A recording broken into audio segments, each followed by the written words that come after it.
Thanks for joining me today. I am Beth Dagg. I am the professor of the College of Arts and Letters at Amelia Scott Design. And I would be amiss as a professor if I didn't tell you to get a paper and pencil because you're going to need to take some notes today. Last month, we focused on the flower monogram. And if you missed that, you can still watch it on the events page on the Bailey Scott website. So if you missed it last month, please go ahead and check it. Today, we're going to deal with the Celtic monogram from the Arts and Letter pouch. And when I think of shamrocks, I think of St. Patrick's Day. And of course, that's past. But Mark and Christine think of Celtic as anything to do with Ireland. And in the Arts and Letters pouch, you have a Celtic monogram.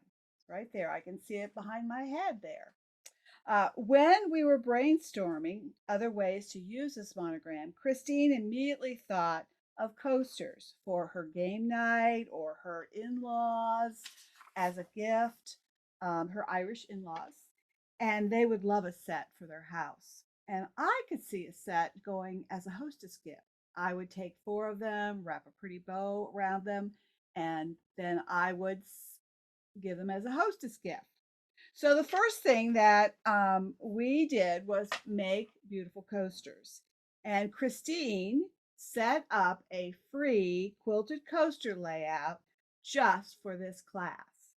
We stitched out the design and then we dropped the C monogram into the coaster. So there it is. We see it stitched out and we drop the C into the actual frame of the monogram. And then we finished the back, coaster-wise, nicely finished. And we ended up making a video to show you exactly how it's made. So I also have, as you watch the video, in the pack for you this month, I have written instructions. So don't worry if you're not writing all the instructions down from the video. There's also written instructions available for you. So how do you get these goodies? So you're going to go to the bit.ly link set up just for the people attending class or watching the recording. And there it is on the screen for you. Take the notes. There you go. Type the link into the web browser and you can download the embroidery file and the written instructions. And when you get to the page, just click the download link. Don't worry about Dropbox. You don't have to have a Dropbox. We've taken care of that for you. We've paid that bill. So just hit the download. So now we're going to take a look at the video on how to make the coaster because you do have to use 2 different designs. You're going to make the base of the coaster and then you're going to move on to a second design where you take the monogram and you drop it on top of the coaster. And sometimes people get a little nervous about doing that, but we're going to show you exactly how to do it and it's very easy. So let's watch the video. So I'm at the sewing machine right now and I have hooped no-show mesh into my hoop. Now I'm using a 240 by 240, 9.5 by 9.5. What you can use anything, this is only a 5.5 inch square, so a 6 by 6 probably would work just fine. So you don't have to have a 9.5 by 9.5. So what I have done is I have opened up the design and I have brought in the basic layout. And the first thing we're going to do is we're going to stitch a placement line. So right now I'm going to hit the go button and we are going to place a placement line.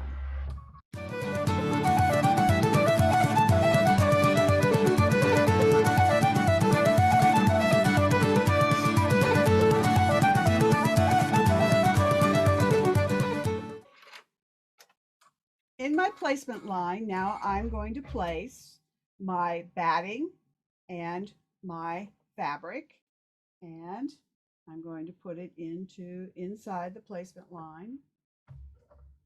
as carefully as possible so it meets with the edges.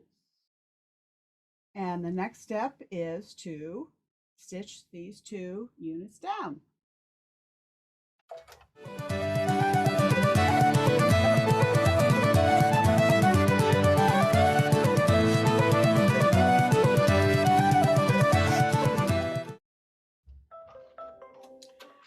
The next step is to do the quilting crosshatch. So I will start that process.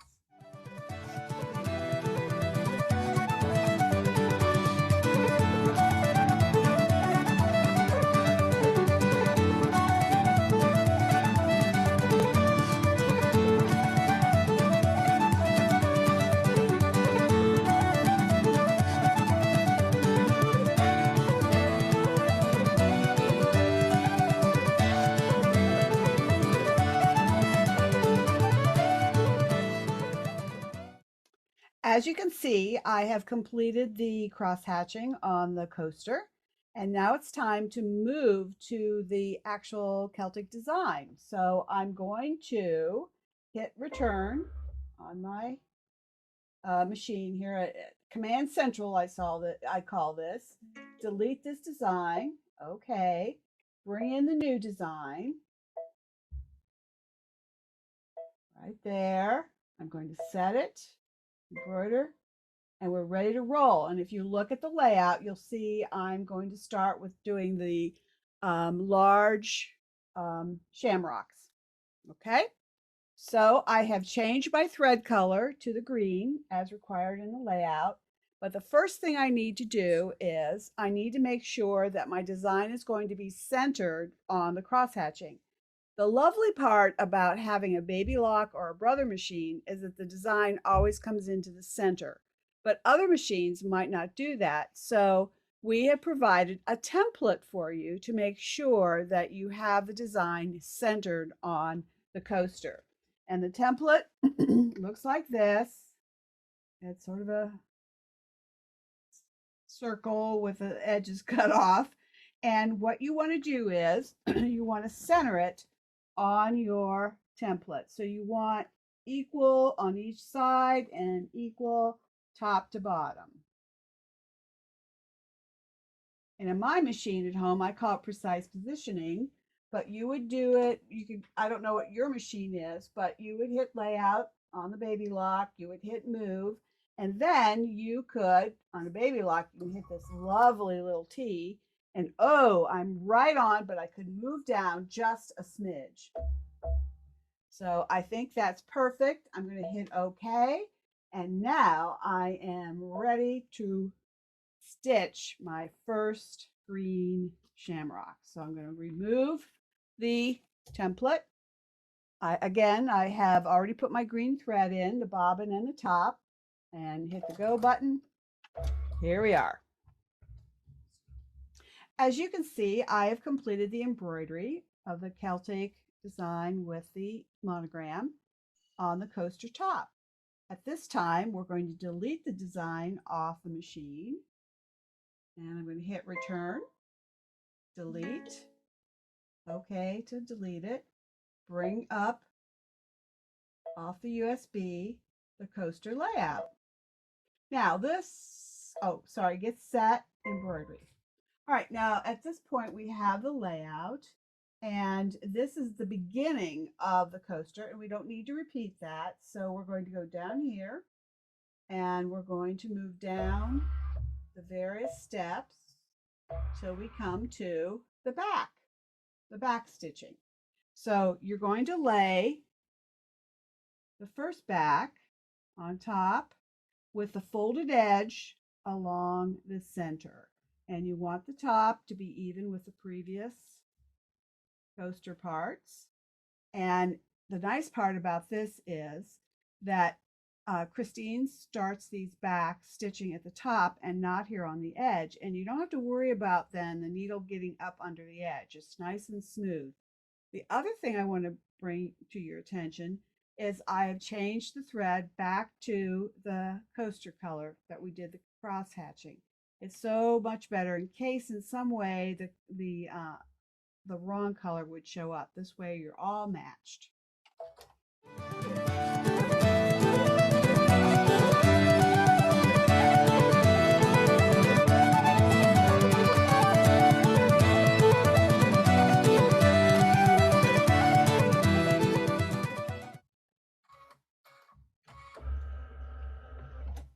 The bottom half is placed on the lower edge of your coaster, again with the folded in the center, and again it's going to start stitching in the middle.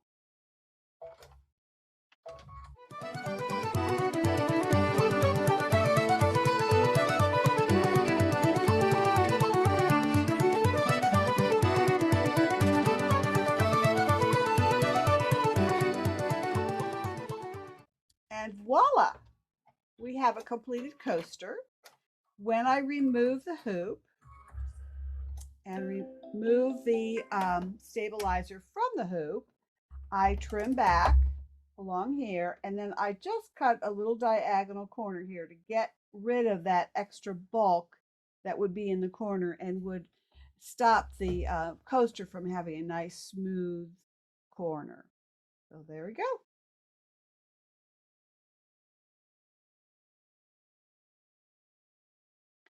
Any questions? You need to type any questions in. Do we answer all your? All right. So after we thought of coasters for game night and gifts for the in-laws, Christine thought of Irish soda bread. She thought of food. I thought of aprons. That's typical of us. She thinks of the food. I think of cloth. That's typical of us. So I'm going to show you an apron that we made for Grandpa Connor. Okay. We put the design, I have to get the color here so you can see it. We put the design on a black apron. This is going to be his Father's Day gift. And just think, it's only March and Christine already has a Father's Day gift done. I think that's amazing. I'm usually running around the last week before Father's Day. All right. So at this time, we're going to go over to the cutting table and I'm going to show you how I positioned that motif on an apron. So if you'll join me there. We have a white apron, and maybe this is going to be Mother's Day. I'm not sure. But we start off by folding the apron in half. Now, sometimes you could what I should say is you need to find the center to put the motif in. And you could use a ruler and find the center that way. I find the easier way to do it, especially when there's curved arms, is just to take it, the apron, fold it in half, match up the top and match up the sides and press, and then you can go to the iron and press a line in here, or you can use your handy little roller presser also, and you'll get a nice line down the center. After I do that, and the one thing I want to remind you is that when you're working with ready-made items such as an apron or children's clothing or even your own blouses or shirts or jackets, you need to be very, very careful that you keep all these neck pieces, all the straps, everything, sleeves out of the way, because you don't want to be stitching through extra layers. You just want it the one layer. So the next thing I do is I have templates, and this is how it looks when it gets printed, and then I cut it down. And the nice thing about the template is that it has a vertical line and it has a horizontal line, and I'm going to match those up with the front of my apron. So I take the vertical line and I'm going to smack it right down on that fold. And then I'm going to judge how far down on this apron do I want this motif to be. And I might just take it down to about there. I have tape on it, pretty hard to see, but here's my tape that I use. Got it down, got it centered. Okay, now I went ahead, hooped up a tearaway stabilizer. and I used the center lines on the hoop to mark a center line, a vertical line, and a center horizontal line. Okay, then I lay that down. Excuse me. And I'm going to lay my apron on top. So what I'm doing is I'm floating the apron. I don't hoop the apron, I float it. And now I'm going to use that vertical line right there.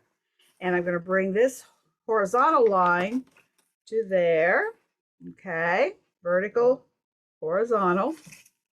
Now, I happen to enjoy or use quite a bit the ODIF 505 temporary adhesive spray. I know some people don't like to use it, and that's your choice. But I do use it quite a bit when I'm doing ready-made items and I'm floating items. I like the security of it. But if you don't like it and you don't, whatever's best for you, there may be asthma issues at your house, whatever, allergy issues, you have to choose what's best for you. Then I would use the tape. And I would really tape that down very securely. And I've even been known to put a straight pin down in here to make sure it's really secure.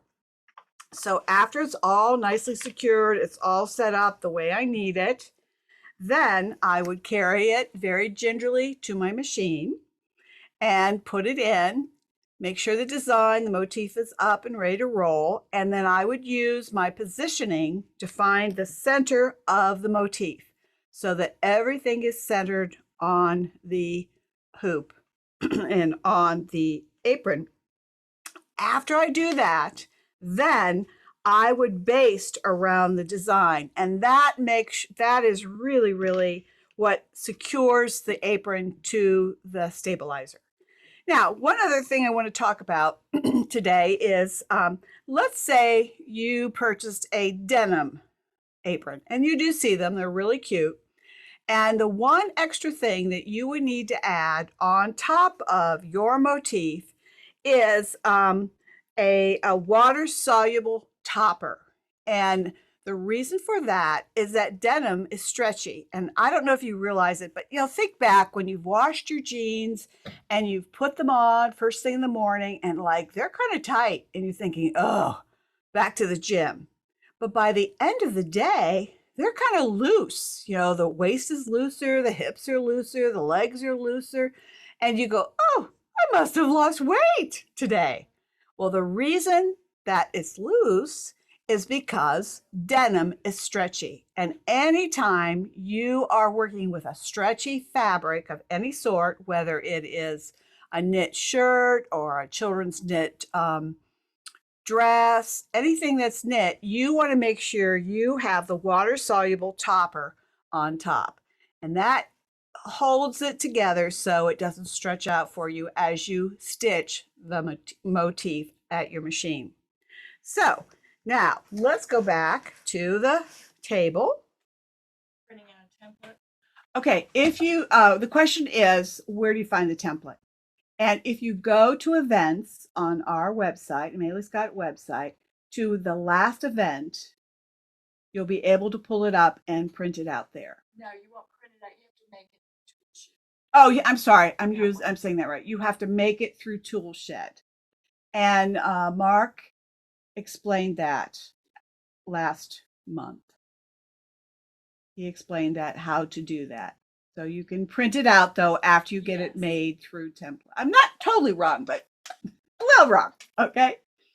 All right. Any other questions? Good. So going back to the Irish soda bread, Christine made some for me. Okay. And she also has prepared the recipe for you. So that also will be in the pack that you can download for today. And you can cut it out, and put it in whatever recipe holder you have. All right. All you have to do is cut it out and you're ready to roll. It's really good. She made some for us yesterday for us to enjoy. And then it was very, very good. It was a great afternoon snack. And then she made a new one for me today. So I can hardly wait to share it with my husband tonight. And it's super fast. I mean, I was amazed. She says, I think I'm going to go make this bread. And she goes in and it's in the oven already. So I was pretty amazed. Okay. So I have a reminder for you to type the bit.ly link. You see it there on the screen into your web browser, and in the file will be the design for the coaster that we've just seen stitched out, the layout, the written instructions, and the recipe. Just click the download button. And again, if you need to watch the video again, just go to the events page. Excuse me. Okay. Now, I have a friendly reminder. We have a 15% coupon for anything on our website, including the Dime Snap Hoop Monsters. I should say that better. The Dime Snap Hoop Monster, which are great for quilting, any kind of edge quilting. They're wonderful. They cut the time down. The code is, it's on your screen right now, Lucky15. No space between Lucky and 15. And you can also use the coupon code on top of the sale price for our thread pack from last month. See it? Last month it was our special, and it regularly is $59.88, on sale for $49.88, and you can use that 15% coupon also on top of that. Now the thing about that is that there are only 2 left. Now, in case you're wondering, there are 12 spools of thread in this bag. So that's a pretty, excuse me, pretty good price for that. Next month, we will be finding new ways to use our flower monogram again. And we have a couple of fun things planned. I've seen some of them and talked about some of them, and I'm pretty excited. What we like to see you have is full value for that pattern that you purchase. And we want to be creative and show you different ways that you can use that pattern. And that's why we are enjoying making up these different projects. The next session will be April 27th. And I believe you can sign up now on our events page if you want to reserve your spot. It's pretty exciting. Today we had 69 people sign up, and our top that we can have under Zoom is 100. So I'm hoping for 100 because that will help me with getting my tenure if we have 100. Now, we want to reward those of you who actually are live today and not just waiting for the end of the or to look at the video, that you're actually doing this with us. And so we're going to give away a pattern today, which is it'll be great for Easter. It's called Easter Garden Table Runner. And we're going to, Mark is going to do his magic. He's got this magic thing that he can take your names and pop them out. And then if you will email Mark, is that how you want to do it? Yes, email Mark, and then he'll send you the code that you need in order to download this. But we really appreciate that you have come on board and that you're here with us today. That makes it exciting when I can see your shining faces out there. Okay, so it's C.R. De Palma. Yay!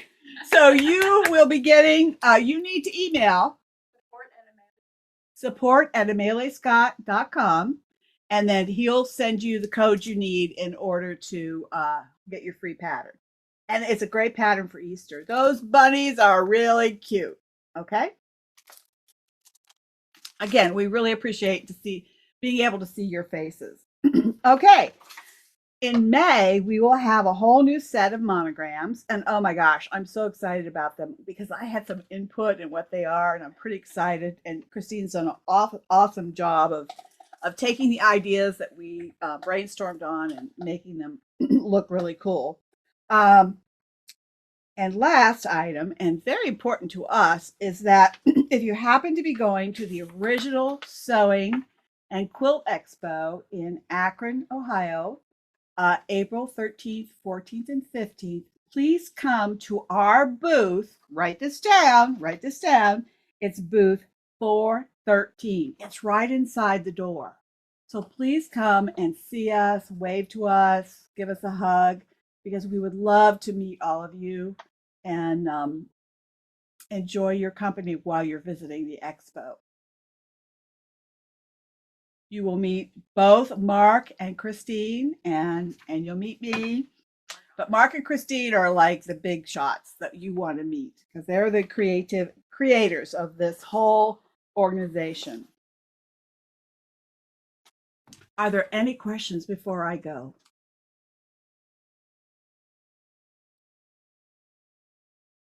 Nope. Okay. So my office hours are limited, but you can always reach the dean at support@ameliescott.com. And please, please, please give me good reviews because I am trying to get tenure. Okay.